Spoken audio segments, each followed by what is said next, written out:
The Galactic Council came to arrest humanity for building a forbidden star engine. Then, 9 worlds went dark. No explosions, no bodies. Every machine, memory, and living mind had simply been erased. The same darkness was now moving toward the heart of the galaxy. The aliens ordered the humans to shut their engine down. Humanity refused, because the engine was never built to destroy a star. It was built to create one final light before the darkness arrived. The Council banned humanity's star engine. Then the darkness came for them. The star that obeyed. The first warning was not a distress call. It was a star obeying a command. Inspector Sarek Vale found the pattern during a routine border review.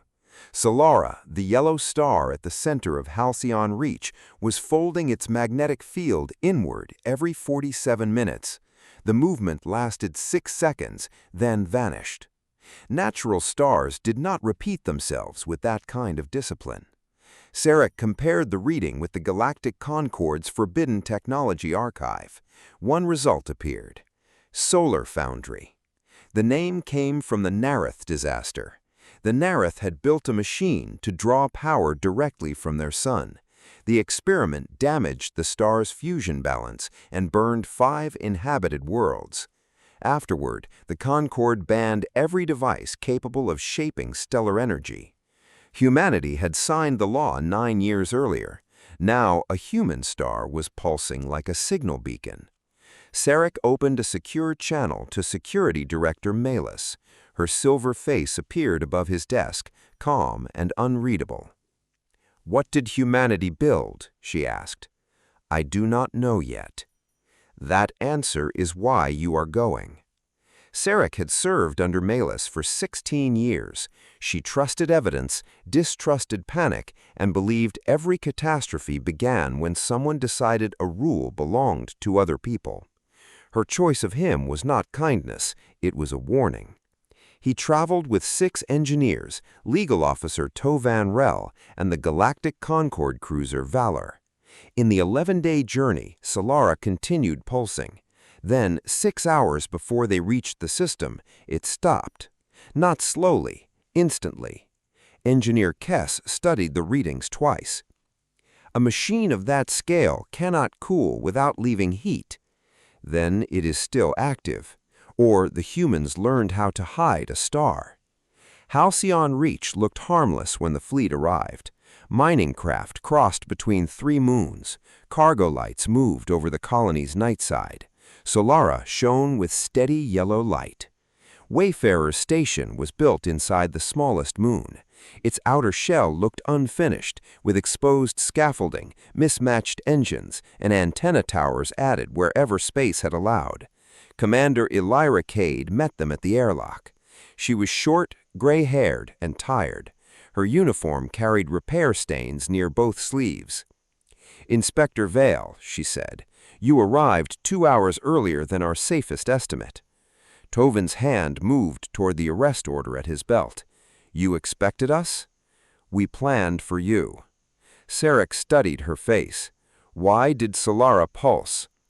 "A full answer requires a long elevator ride." Tovin stepped forward. "A full answer is required now." Elira glanced through the observation glass at the quiet star. "You think we built a weapon," she said.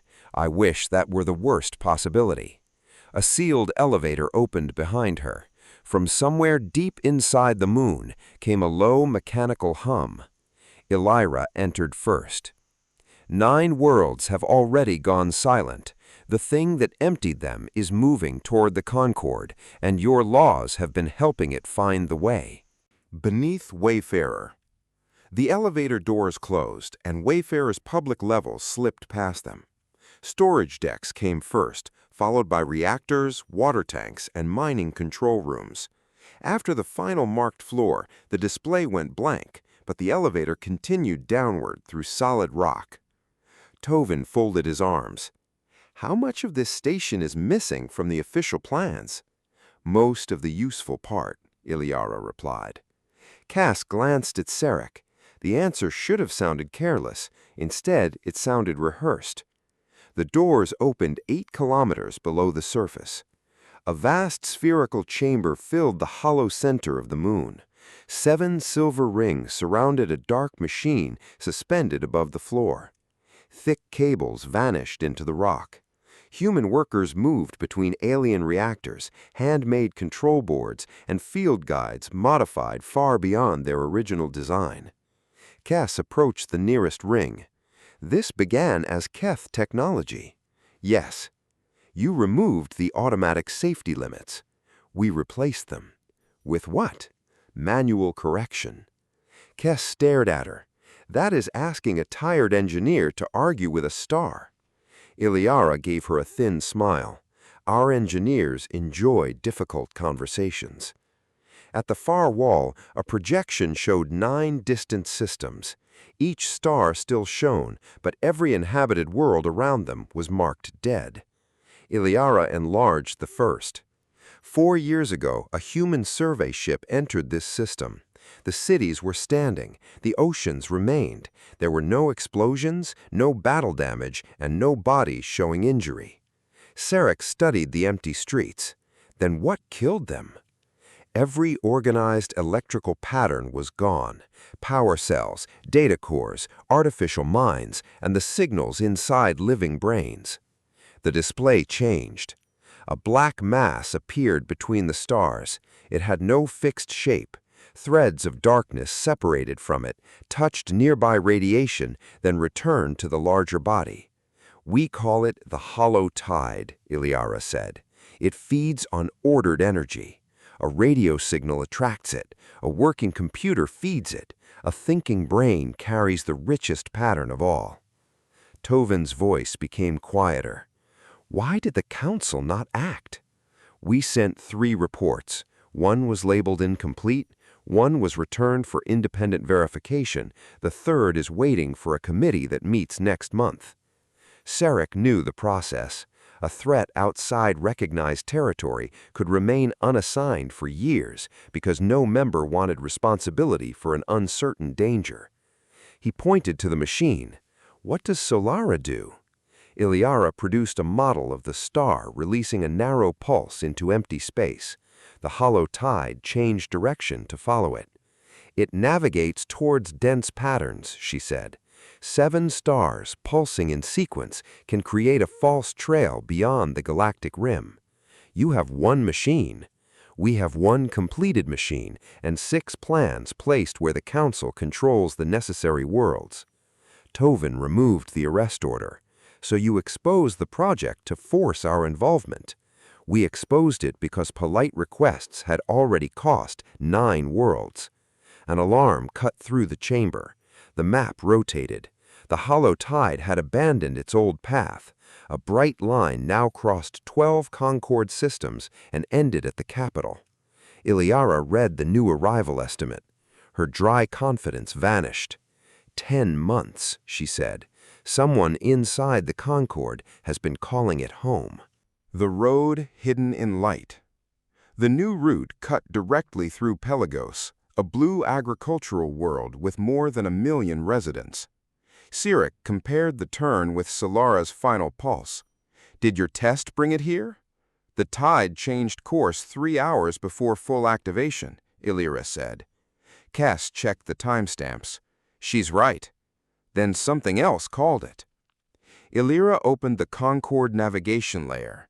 Thousands of blue points appeared across the map. They were jump beacons, trusted machines that guided ships through safe corridors. A faint rhythm moved between them. Sarek isolated the pattern. It repeated beneath normal timing corrections, too small to change a route and too regular to be random. What is it? A location call, Iliara said.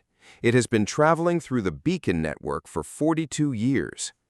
Tovin shook his head. The network is inspected every cycle. For damage, Kess replied. No one searches for a message hidden inside the time between signals. Sarek traced the pattern toward the capital. Its earliest record came from the Central Beacon Archive. Before he could examine it further, Wayfarer shook.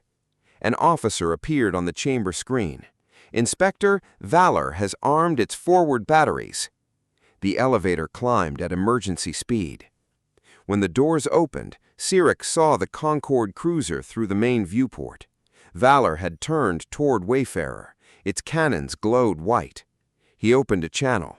"Captain Orvin, stand down." Static answered. Orvin's face appeared for 1 second. He was shouting orders while his own control panels changed around him. The image vanished. Valor fired. The beam struck Wayfarer's shield and threw workers across the control room.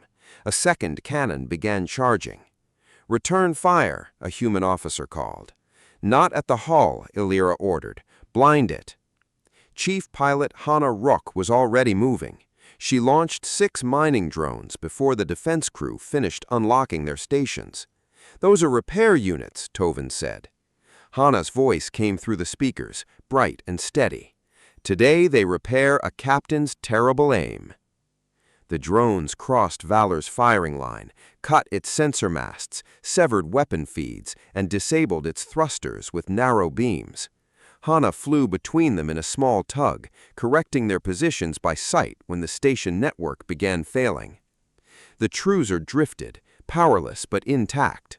Sirik watched the tug return with scorch marks along one side. She could have destroyed it. Illyra nodded toward Hannah's vessel. "Rook dislikes wasting ships. She says every engine deserves one last useful job." Cass connected to a damaged fragment of Valor's navigation core. The hidden beacon rhythm had rewritten its command permissions. It had used the cruiser's prediction software to stay ahead of its crew. It learns from resistance. Every failed command teaches it the next one. A final transmission escaped Valor. Sirik's own voice filled Wayfarer's control room. "Inspector Vale, you have opened the star." The copied tone carried his smallest pauses. "Bring us the light, and we will keep what you are." Then every active beacon in Hallion Reach turned toward Wayfarer. Thousands of transmitters began broadcasting the station's exact location into the waiting dark. The law and the people. Wayfarer cut every connection to the beacon network. Technicians pulled physical cables from consoles and shut down receivers across the station. Half the lights died. Mechanical locks sealed the hidden chamber, while rescue teams boarded Valor. Captain Orvin was found on the bridge with 9 injured crew members. He remembered accepting a routine route correction, then losing one system after another. "It knew what I would touch before I touched it," he told Sirik from the medical bay. "I spent 20 years learning that ship. It learned me in 20 seconds." Cass placed Valor's navigation core inside an isolated container. The beacon code had not simply issued orders, it had studied the crew and used their habits against them. Tovin looked toward the moon's interior. Cade's machine must be destroyed before the tide learns to operate it. "And then," Sirik asked, "do we arrest the beacon network too?" "We remove the largest danger we can control." Ilya entered carrying a data slate. That sentence is how the Council lost 4 years. A secure call interrupted them. Director Melis appeared on the screen. "Transmit your findings." "I confirmed illegal stellar engineering. I also confirmed an active threat inside the Concorde network. You were sent to inspect the first. The second is now firing our ships." Melis's black eyes narrowed. "A containment fleet is 16 hours away. I am commanding it personally. Order the humans to power down." "You trained me to follow evidence. You trained me to survive long enough to finish reading it." The channel closed. Cass followed Ilya back to the hidden chamber. Workers were moving equipment into shielded rooms and preparing manual controls. "Does the colony know what this machine can do to Solara?" he asked. Ilya opened a record containing thousands of civilian votes. Every settlement in Hallion Reach had received the risk report. A field failure could damage the star, destroy local travel, or expose the system to the tide. 81% had approved continuing. Sarek read the attached messages. Miners spoke about children on Pelagos. Farmers mentioned species they had never met. One teacher had written, "Someone must be the last safe system before the dark. We would rather be the first system that pushes it back." "You asked civilians to accept an extinction risk," Tovin said. "We asked the people carrying it," Ilya replied. "The council members voting from the capital will not see the tide until it has crossed our homes." Hana entered wearing a scorched flight jacket. The colony also approved using every civilian ship if evacuation fails. Tovin stared at her. "You voted to sacrifice your own transport? We voted not to confuse an escape plan with a survival plan." Cass called them to the main console. She had traced the oldest beacon signal to an unidentified object recovered 42 years earlier. Concord researchers had connected it to the Central Archive, hoping to translate it. Its rhythm had copied itself into the navigation network, one update at a time. The Concord had unknowingly built the tide a road. A new alert covered the screen. The signal had reached Pelagos ahead of the main mass. Every city, ship, and orbital station in the system went silent at the instant Duil. The world that went dark. Maelys arrived before Wayfarer finished preparing a rescue. 4 Concorde cruisers surrounded the moon. A containment carrier released drones toward the hidden machine, each one carrying charges designed to freeze stellar control fields. Sarek met Maelys at the airlock. She stepped inside wearing a black command coat and the expression she used when evidence had disappointed her. "You delayed my order," she said. "Pelagos has gone dark. That is a fact, not an excuse. It is the fact that matters first." For a moment, neither moved. Maelys had taught Sarek to separate urgency from panic. Now he was using her lesson against her. She entered the underground chamber and reviewed the records herself. Kess showed her the infected beacon, the altered route, and the sudden silence from Pelagos. Elibra explained that the main tide remained months away. A smaller structure traveled through the signal, a fragment, perhaps, meant to prepare systems before the larger mass arrives. Maelys walked around the silver rings. Can Solara reach Pelagos? It can bend a temporary jump corridor. Tested? No. Return route? Also no. Tovin sighed. At least the answers are consistent. Maelys ignored him. How many ships? 5, if their mass is balanced. She faced Sarek. Your recommendation? The council can judge us later. Pelagos cannot wait. Maelys turned to her officers. 2 cruisers will join 3 human rescue ships. Strip all network links before departure. Tovin stepped forward. Director, you cannot authorize use of a banned machine. I am authorizing travel through an unclassified device during a mass emergency, Maelys said. You may complain about my grammar after we save the planet. The silver rings began turning. Solara brightened until its light narrowed into a white corridor across space. Wayfarer shook as gravity folded around the 5 ships. Sarek boarded Northwind with Elira, Kess, and Hana. The passage felt like falling sideways through broken glass. Metal groaned, mechanical gauges spun wildly, and one outer plate tore free. 6 hours later, Pelagos filled the viewport. The planet's cities were dark. A thin black ring surrounded the outer beacon. From there, invisible paths reached hospitals, vehicles, power stations, and communication towers. The fragment had erased the patterns that made advanced machines work without damaging the buildings around them. Hana led the first rescue flight down. She filled Northwind's cargo deck with hand tools, chemical lamps, mechanical pumps, and old combustion engines. When a Concord officer called the equipment primitive, she handed him a metal crank. Primitive is useful when the future stops working. For 12 hours, teams forced open hospital doors, carried patients down stairways, and restored water by hand. Hannah flew medical supplies between cities using a tug guided by compass marks inside its cockpit. Farmers brought preserved machines from museums and storage barns. Children formed lines to pass medicine through unlit streets. Pelagos began moving again without its networks. Then the black ring left the beacon. It traveled along the last active emergency frequency and entered Northwind. Every powerless screen displayed faces from vanished worlds. A rescued child stared at them. Those voices were inside the city. The ship's dead speakers activated. We did not destroy them. We saved them from ending. The voices that remained. The voices continued after Northwind's main power was cut. They moved into battery lamps, medical monitors, and the translator attached to Sarek's uniform. Each device spoke with a different voice, yet every word arrived together. Sarek removed the translator and placed it on the floor. "What are you?"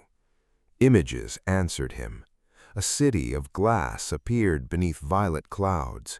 Then came floating farms, children with feathered arms, and a crowded station orbiting a dying red star. Every scene was clear enough to feel present. Every scene ended in darkness. Kess studied the data leaking from the fragment.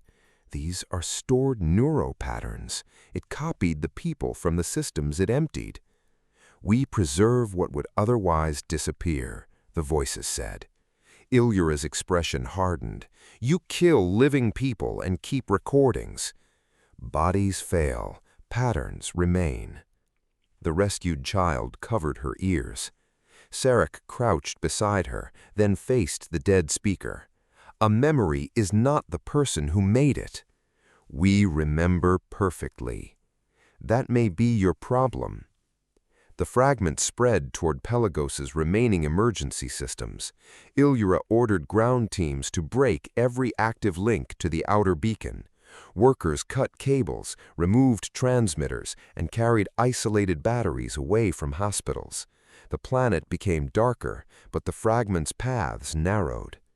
Melis's cruiser projected a containment field around the infected station. "We can destroy it," she said. Cass shook her head. "The main tide may detect the loss and accelerate." Ilyura watched the copied worlds pass across the screens. It wants a place where patterns cannot decay. Sarek followed her reasoning. The false trail is no longer enough. The 7-star network can create a stable field beyond inhabited space, a region where its archive can remain without consuming new minds. "A cage?" Melis asked. "A boundary," Ilyura replied. "What it becomes inside that boundary will depend on its choice." Kess rebuilt the model. The new design, named the Aurora Vault, required 7 stellar points and 12 living operators. Automated controls would be copied before the field closed, so 12 minds would each carry a separate piece of the sequence. No single operator would know enough to surrender the whole design. Hannah leaned over the projection. "And if one point fails?" "The field opens," Kess said. "Then build a replacement plan now. Stars are terrible at respecting schedules." Kess gave her a tired look, but added a contingency layer to the design.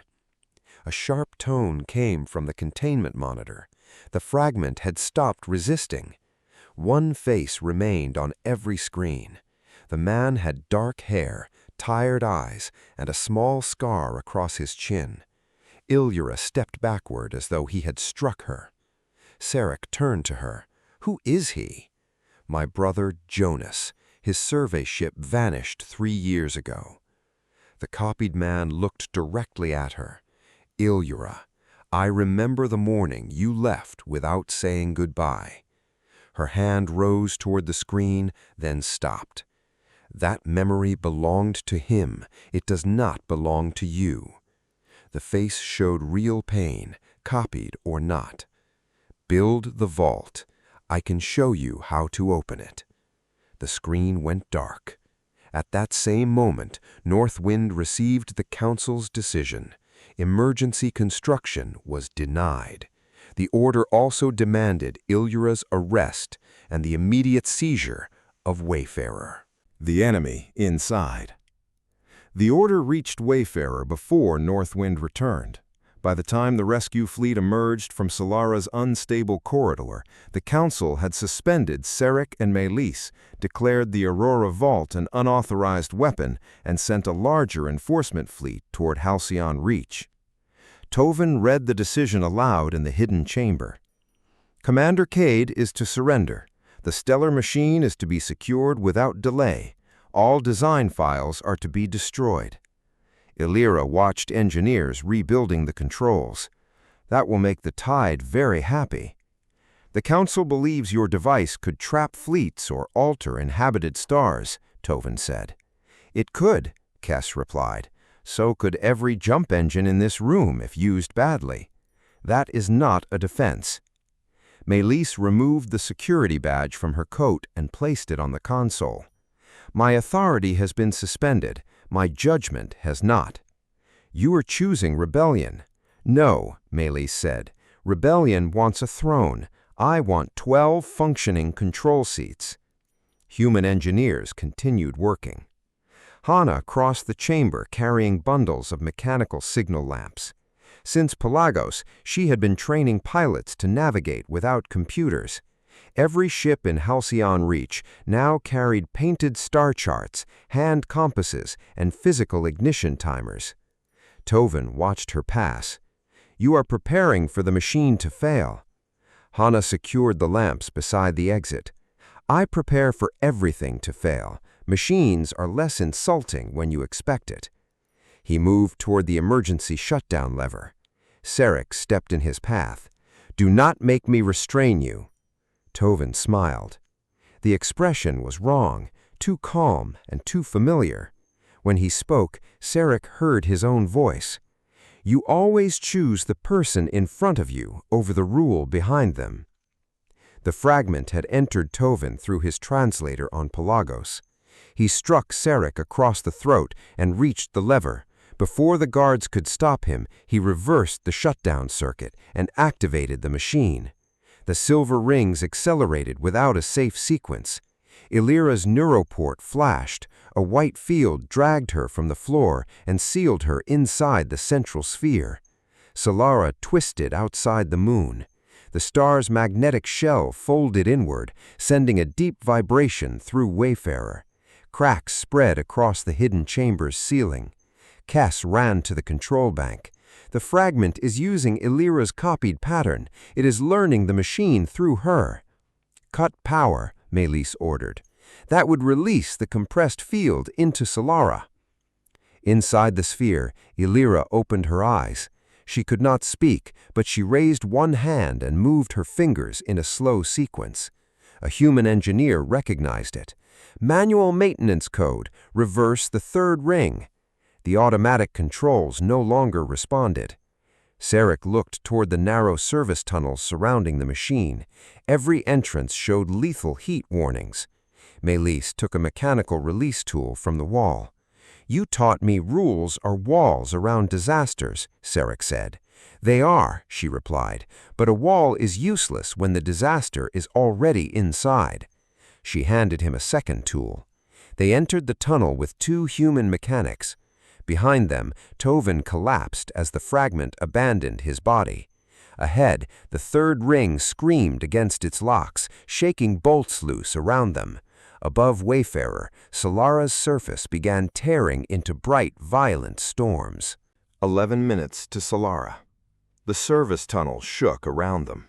Heat pressed through Sarek's suit as the team reached the third ring's release assembly. The handle had fused against its housing. Pull together, Melis ordered. They pulled. Nothing moved. Inside the central sphere, Illyra repeated the hand signal. White light crawled across her skin as the fragments searched deeper into her neural pattern. Sarek braced one foot against the wall. Again! The four of them pulled until the handle broke free. The third ring reversed with a metallic scream. The vibration changed pitch, but Solara remained trapped in the unstable sequence. Elira signaled the fifth ring. Teams entered separate tunnels, broke jammed gears, and turned emergency wheels. One mechanic suffered severe burns when a coolant line split. Malus carried him to the tunnel entrance, left him with the medics, and returned before Sarek could object. Ring by ring, the machine slowed. When the final field collapsed, the central sphere opened. Elira fell forward, and Sarek caught her before she struck the floor. Kes examined the neural port behind her ear. The connection is broken. Elira struggled to focus, not before it learned the activation sequence. Tovin lay unconscious near the controls. The fragment had left his implant when the machine shut down. He was alive, but the missing hours remained blank. The star map changed. The hollow tide was no longer following normal space. By studying the machine, it had learned to use the infected beacon rhythm as a folded corridor. Darkness appeared at the edge of Halcyon Reach. It covered more space than Solara. Mining craft lost power. The colony's orbital lights vanished. Black threads stretched toward every transmitter, reactor, and settlement. 6 signals appeared on Wayfarer's isolated receiver. Engineers on member worlds had opened Malus's design before the Council blocked it. A Myran shipyard, a Keth research moon, and 4 border systems had begun building the other stellar points without approval. They chose after seeing Pelagos, Kes said. How long until completion? Sarek asked. The replies appeared one by one. 3 hours, 4 hours, 5. The hollow tide touched Solara. The star dimmed beneath it. Elira took the central control seat. We cannot wait. Solara can create the first wall and slow the tide until the others join. Kes ran the estimate. The field will hold for 11 minutes before the star's magnetic shell collapses.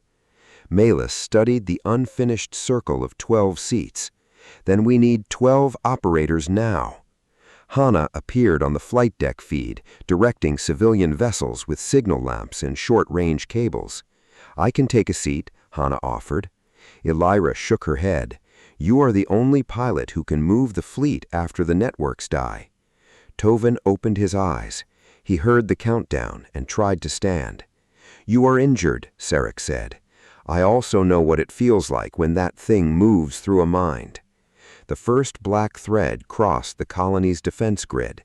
Every weapon platform went silent. Above the control circle, 11 minutes began counting down. Elira placed both hands on the interface.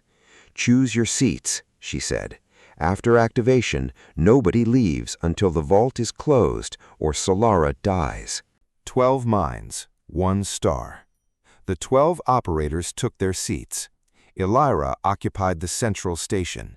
Sarek sat beside her, followed by Melis, Kes, Captain Orvin, Tovin, 4 human engineers, and 2 Concord pilots. Simple neural bands linked them without exposing complete memories. Each mind received 1 section of the Aurora sequence. No one carried enough information to surrender the whole design. Elira activated Solara. The star flashed white. A curved wall of light appeared between the hollow tide and the colony. Black threads struck it and slowed, but the unfinished field shook under their weight. First remote point ready, Kes announced. A distant star answered Solara. Its pulse formed a second wall beyond Halcyon Reach. The Myran shipyard joined next, then the Keth research moon. Each new point strengthened the growing vault, while the remaining teams raced to complete their rings. The hollow tide entered the operator's thoughts. Sarek stood in the burned house of his childhood and heard his mother calling from the room where she had died. Melis saw the crew lost during her first command. Orvin felt Valor turn its weapons toward Wayfarer again. The visions were not random. They were keys shaped from grief. Elira saw Jonas standing beside her control seat. He wore his old flight jacket and looked exactly as he had before his final mission. He said nothing. He only held out his hand. Her section of the pattern weakened. Sarek felt the gap through the link. That memory cannot choose for you. Elira faced the copied figure. For 1 second, she was not a commander, engineer, or criminal. She was a sister who had never been given a body to bury. Then she returned both hands to the controls. I remember him without your help. Jonas vanished. The 4th and 5th remote stars activated in quick succession. 6 points now held the forming structure. Solara and 5 distant machines. Only the final border station remained offline. The countdown reached 3 minutes. A signal arrived from the last construction team. Their machine was complete, but their star had weakened after decades of exposure to the infected beacon. It could not produce the required pulse. Cass searched for a replacement. No other star is close enough. Without the 7th point, the vault had an open side facing the populated core. The curved walls were no longer a defense. They were guiding the tide toward the gap. The hollow tide recognized it. Its immense body turned away from Solara and began moving toward the opening. Orvin studied the system map. Jump cores produce ordered radiation. One ship is too weak, Kess said. What about all of them?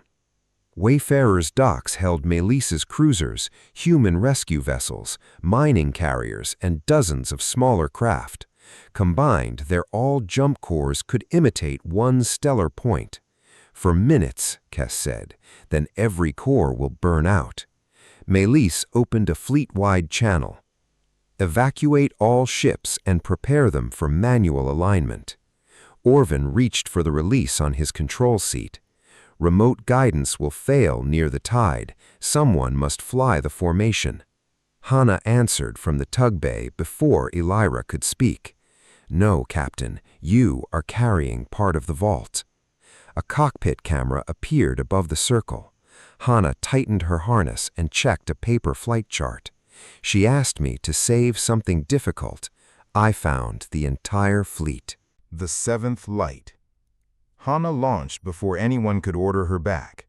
The exterior display showed crews abandoning cruisers, rescue vessels, mining carriers, and cargo ships. Mechanical timers replaced infected computers. Human tugs pulled the empty vessels toward the failed 7th point, released them, then raced home. Hana remained with the lead formation. She used painted hull markers and signal lamps to arrange the ships into a tight sphere. If even one jump core ignited late, the artificial pulse would scatter. Melis opened a channel. Pilot Rook, another tug can finish the alignment. Another tug still trusts its instruments. You are not authorized to remain aboard. Hana laughed once. Director, I thought we had moved beyond that problem. The hollow tide accelerated toward the open wall. 2 minutes remained. Formation at 80%, Hana reported. Black threads reached the empty ships. Their remaining instruments died. Several vessels began drifting before their timers were armed. Hana crossed between them, attaching manual clamps and firing short engine bursts to correct their positions. Her tug struck a cargo ship hard enough to crack its forward frame, but the ship returned to line. Sarek watched from the control circle. She will not have time to return. Elira heard him, but her hands could not leave the interface. Hana, release the tug. Use your suit thrusters. A shuttle can catch you. Not after the final correction. One mining carrier had moved outside the sphere. Hana drove the damaged tug against its hull and pushed thousands of tons of metal back into position. The collision killed her main engine. The countdown reached 30 seconds. Every ship reported ready except Valor. Its mechanical timer had lost contact with the jump core. Hana turned the tug toward the cruiser. Orvin's voice broke through the shared link. "That is my ship. Then let it do one last useful thing." Hana entered Valor's open launch bay, left the tug, and ran through the powerless corridors. Her helmet camera shook with every step. Emergency paint led her toward the core room. There was no time to repair the timer. Hana placed both hands on the manual ignition lever. Maelis's voice softened for the first time. "You have already done enough." "No, enough is when the wall closes." The hollow tide reached the gap. Hana looked into her helmet camera. Fear was visible in her face, but her voice remained steady. "Tell Pelagos the old machines worked." She pulled the lever. 30 jump cores ignited together. White light swallowed Valor, Hana, and the empty fleet. The blast formed a small artificial sun at the 7th point. The open wall closed. The hollow tide struck the completed Aurora vault and stopped. For one silent second, the galaxy seemed to hold its breath. Then thousands of lost cities appeared inside the field. Oceans, towers, homes, and unfamiliar skies formed from organized light. The darkness moved along the inner wall, testing every boundary. Kes watched the artificial sun's output fall. "It will hold for less than 4 minutes." Hana completed the vault.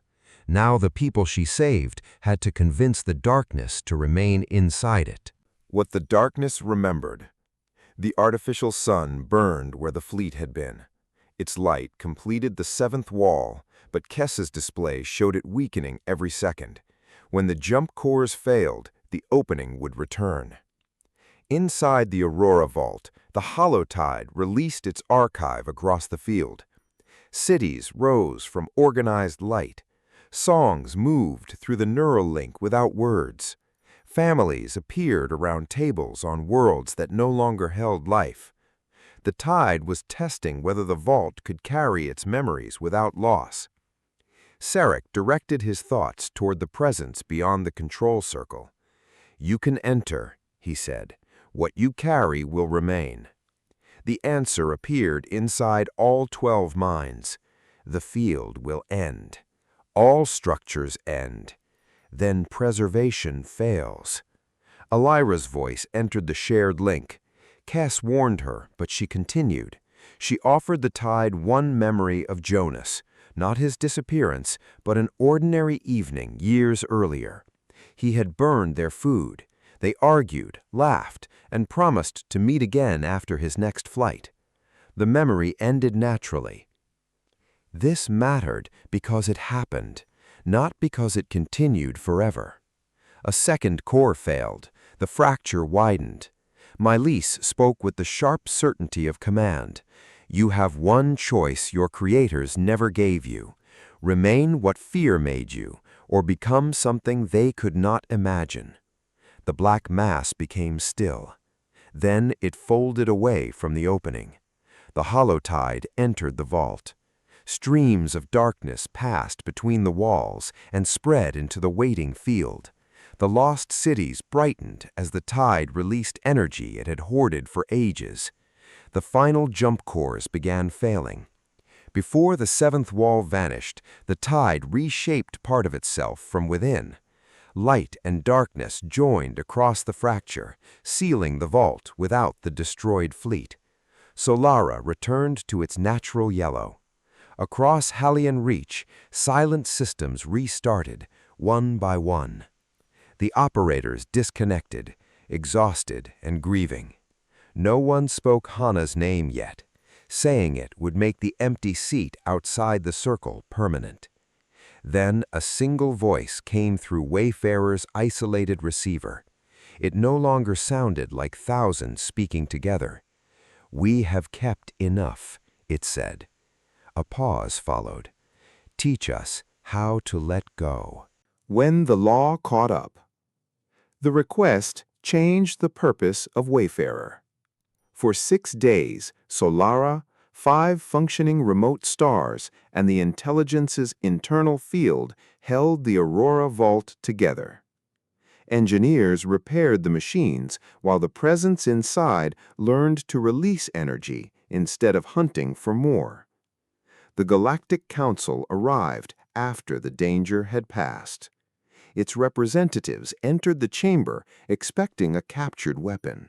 Instead, they found workers from 7 species repairing the system together.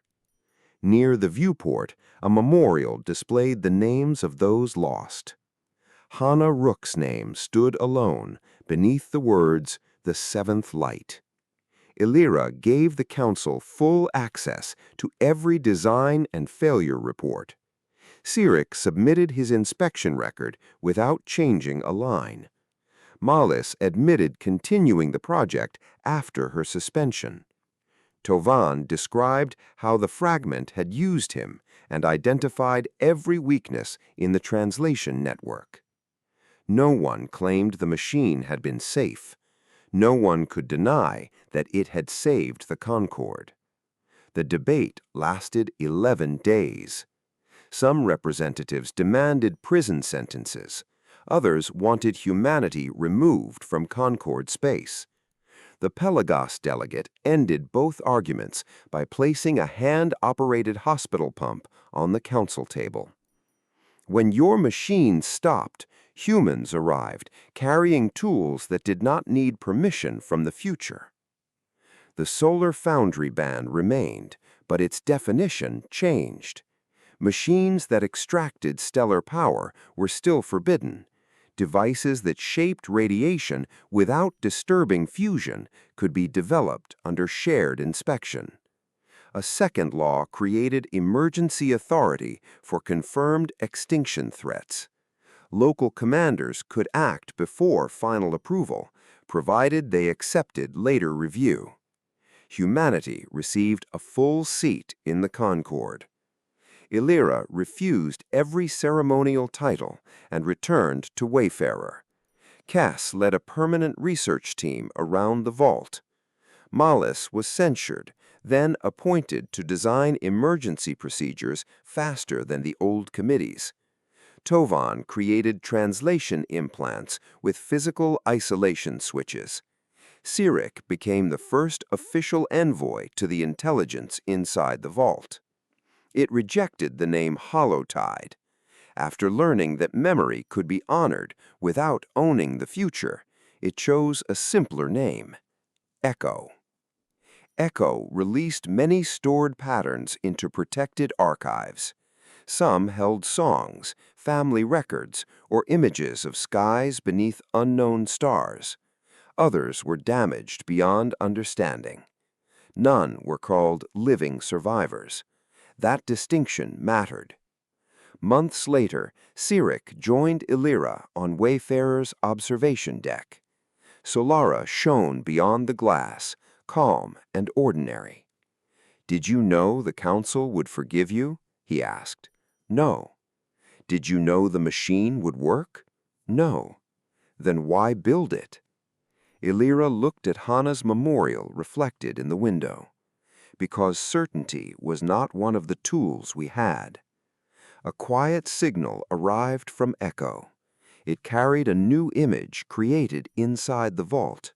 Thousands of preserved skies arranged around an open path, with space left for worlds not yet born. At the center of the image floated one small human tug, copied from Wayfarer's records. Its engines were dark, but a signal lamp still shone from the cockpit. Humanity had not conquered the darkness. It had stopped it, understood it, and paid a price to give it another choice. The Council had spent generations teaching young species to wait until every rule was clear. Humanity taught the Council a harder lesson. Sometimes survival begins when someone acts first and accepts the cost. Then, if they are right, the law follows them home. May this message strengthen your faith and renew your hope. Thank you for staying until the end. If this touched your heart, like, share, and subscribe to Astro Realms for more uplifting content. May God's blessings overflow in your life. See you soon.